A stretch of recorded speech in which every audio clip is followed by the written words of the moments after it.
بسم الله الرحمن الرحيم. الحديث الثالث من الباب الأول، باب ما جاء في خلق النبي صلى الله عليه وسلم. قال الإمام الترمذي رحمه الله قال حدثنا محمد بن بشار قال حدثنا محمد بن جعفر قال حدثنا شعبة عن أبي إسحاق قال سمعت البراء بن عازب يقول كان رسول الله صلى الله عليه وسلم رجلا مربوعا بعيد ما بين المنكبين عظيم الجمة إلى شحمة أذنيه، عليه حلة حمراء ما رأيت شيئا قط أحسن منه. يصف النبي صلى الله عليه وسلم ويقول كان رجلا مربوعا. الرسول صلى الله عليه وسلم كان مربوع متوسط القامة معتدل القامة، لم يكن بالطويل البائن ولا بالقصير المتردد. وفي ضبط كلمة رجلا مربوع رجلا فيه اختلفت الروايات، ففي الروايات المعتمدة بضم الجيم رجلا، وفي بعض الروايات وقع رجلا بكسر الجيم، وكذلك بسكون الجيم رجلا. ومعناه الشعر الذي يكون فيه تكسر قليل والتواء قليل ما بين الجودة الشديدة وبين الثبوتة. وكان شعر النبي صلى الله عليه وسلم رجلا، ليس بجعد قطط وليس بصدق.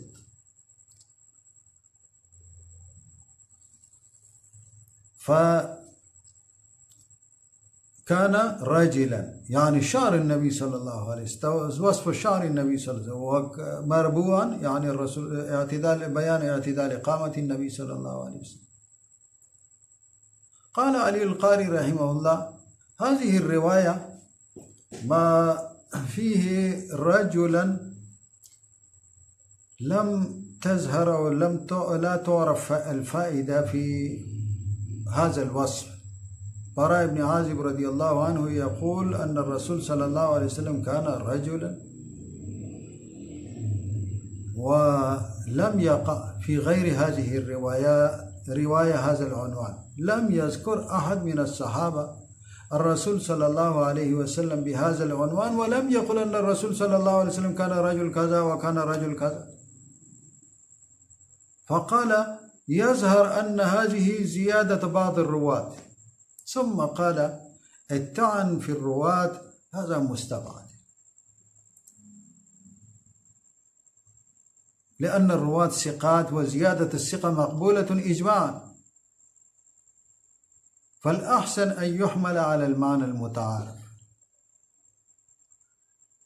ويقال أن المراد رجلا بضم الجيم معناه يعني الرسول صلى الله عليه وسلم كان رجلا مربوعا. فيذكر براء بن العازب رضي الله عنه رجلا يمدح الرسول صلى الله عليه وسلم بكمال الرجولية أيضا، أو يذكر رجلا للربط موطئ للخبر للتوطية فقط، كما يقولون العرب يصفون أحد ويقولون فلان رجل كريم فلان رجل صالح، والمقصود هو بيان كرمه وبيان صلاحه، ولكن ذكر الرجل هو موطئ التوطية للخبر. وهكذا قد جاء في القرآن الكريم أيضا، فمثلا أنتم قوم تجهلون أنتم قوم مسرفون، وليس المقصود هو إخبار بأنكم قوم، ولكن المقصود قوم أنتم تجهلون أو أنتم مسرفون. فهذا شائع في كلام العرب، فإما هو موطئ للخبر فإذن هو يكون موصوف ومربوعا صفة، والمقصود بالذات هو بيان أن الرسول صلى الله عليه وسلم معتدل القامة، وذكر الرجل هو للتوطية. وأما الرواية الثانية بكسر الجيم فمعناه أن الرسول صلى الله عليه وسلم شعره رجل بين الجعودة والشديدة والثبوتة، فيكون خبر مستقل مقصود بالذات. ومربوعا كذلك يكون خبر بعد خبر ثاني. ثم قال بعيد ما بين المنكبين، منكبين تثنية ومنكب واحد، معنى المنكب هو مجمع عزم العضد والكتف، مجمع، فكل إنسان له منكبين يمين ويسار. معناه الرسول صلى الله عليه وسلم بعيد ما بين المنكبين لم تكن متصلة، بل بينهما بعد وفصل سعة بين المنكبين. وهذا دليل، المقصود هو بيان أن أعلى ظهر النبي صلى الله عليه وسلم كان عريض، وعرض أعلى الظهر مستلزم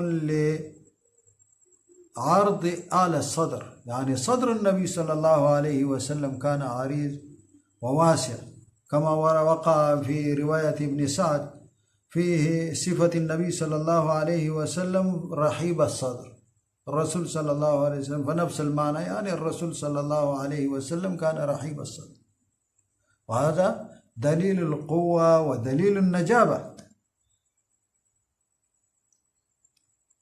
اختلفت النسخ في ضبط هذه الكلمة أيضا، وفي بعض النسخ، يعني اختلاف النسخ هو شيء آخر واختلاف الروايات شيء آخر، بينهما فرق. الفرق الضبط، الاختلاف الذي كان في رجلا ورجلا هو اختلاف الروايات كانت مختلفة. وأما في ضبط هذه الكلمة في بعض النسخ فيه بعيد بفتح الباء، وفي بعض النسخ بعيد بصيغة التصغير بضم الباء، وهذا اختلاف النسخ. لكن فبعيد وإذا كان مصغر فإذا معناه يعني أن البعد الذي هو كان بين منكبي النبي صلى الله عليه وسلم لم يكن كثير، كان قليل، بعيد ما بين المنكبين. لكن الراجح هو رواية النسخة الصحيحة والنسخة الراجحة، وبعيد غير مصغر مكبر. لذا قال ابن حجر رحمه الله: وقيل بالتصغير وهو غريب بل في صحته نظر. ثم يقول براء بن عازب رضي الله عنه: عزيم الجمة. عزيم الجمة، عزيم يعني ما يكون بمعنى يعني طول شعر النبي صلى الله عليه وسلم جمته، أو عزيم الجمة يعني كثيف الجمة، كثير الشعر، كبيان كثافة جمة النبي صلى الله عليه وسلم وشعر النبي صلى الله عليه وسلم. في شعر النبي صلى الله عليه وسلم ذكرت 3 كلمات في شعر النبي صلى الله عليه وسلم: لمة، جمة، وفرة. وفي تفسير هذه الكلمات اختلفت أقوال العلماء. القول الراجح فيه هو أن الوفرة ما يبلغ إلى شحمة الأذنين، والجمة ما يبلغ إلى المنكبين، واللمة بينهما، بين الوفرة وبين الجمة. لكن يرد هنا السؤال، يرد إشكال، أن باعتبار القول الراجح في تفسير هذه الكلمات، هذا الحديث فيه لفظ الجمة، ولكن بعده إلى شحمة أذنيه، عزيم الجمة إلى شحمة أذنيه، فجمة إلى شحمة أذنيه. وقلنا في معنى الجمة أن الجمة هو ما يبلغ إلى المنكبين. والجواب أن هذا الفرق في التفسير هو باعتبار اللغة، وإلا فإطلاق بعضها على بعض يجوز أن إطلاق أحدهما على معنى الآخر. ثم قال: عليه حلة حمراء، الحلة بالضم حلة ثوبان، إزار ورداء حمراء، ما رأيت شيئا قط أحسن منه. قال براء بن عازب: ما رأيت شيئا من المخلوقات، لم يقل إنسانا، للتعميم، ليفيد التعميم، لا يكون خاص بالإنسان، بل الرسول صلى الله عليه وسلم أحسن من الناس، من بني آدم ومن كل شيء، ليس شيء أحسن من النبي صلى الله عليه وسلم حتى يتناول الشمس والقمر. ما رأيت شيئا قط كان أحسن مثل حسنه صلى الله عليه وسلم. الرسول صلى الله عليه وسلم أحسن من كل حسن. قال علي القاري: بنفي رؤية الشيء أحسن منه نفي رؤية الأحسن والمساوي. هذا دليل على أن إذا ينفى ويقال يعني ما رأيت شيئا أحسن من هذا، معناه يعني أن لم يرى أو لا يوجد شيء أحسن منه، وكذلك لا يوجد مساويا له. قال أن ما ذكر في هذا الحديث هذا الاعتقاد ينبغي بل يجب على كل مسلم. المناوي رحمه الله ذكر في فيض القدير، والهيثمي في أشرف الوسائل، والقسطلاني في المواهب اللدنية، وكذلك غيرهم من العلماء قالوا إن من تمام الإيمان به صلى الله عليه وسلم اعتقاد أنه لم يجتمع في بدن آدمي من المحاسن الظاهرة ما اجتمع في بدنه صلى الله عليه وسلم. المحاسن التي اجتمعت في الرسول صلى الله عليه وسلم، هذا الاعتقاد يجب أو من تمام الإيمان بالنبي صلى الله عليه وسلم أن يعتقد المسلم أن ما اجتمعت في بدنه صلى الله عليه وسلم لم تجتمع في أي أحد آخر،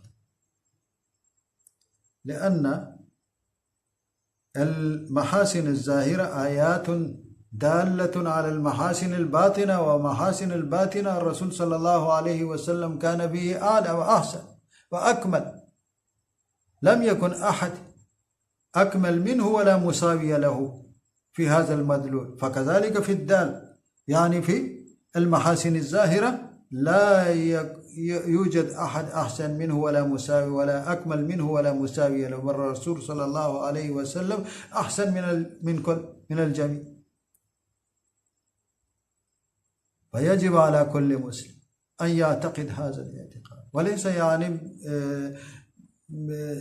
اعتقاد أوجبه الله سبحانه وتعالى، لا، بل هذه حقيقة، لا يوجد أحد أحسن.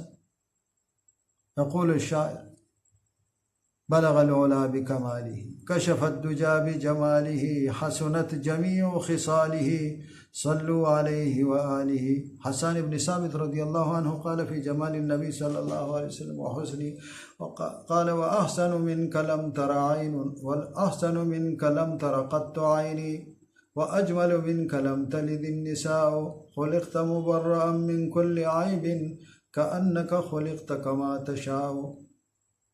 الإمام الترمذي رحمه الله روى عن أنس رضي الله عنه قال: ما بعث الله نبيا إلا حسن الوجه وحسن الصوت، وكان نبيكم صلى الله عليه وسلم أحسنهم وجها وأحسنهم صوتا.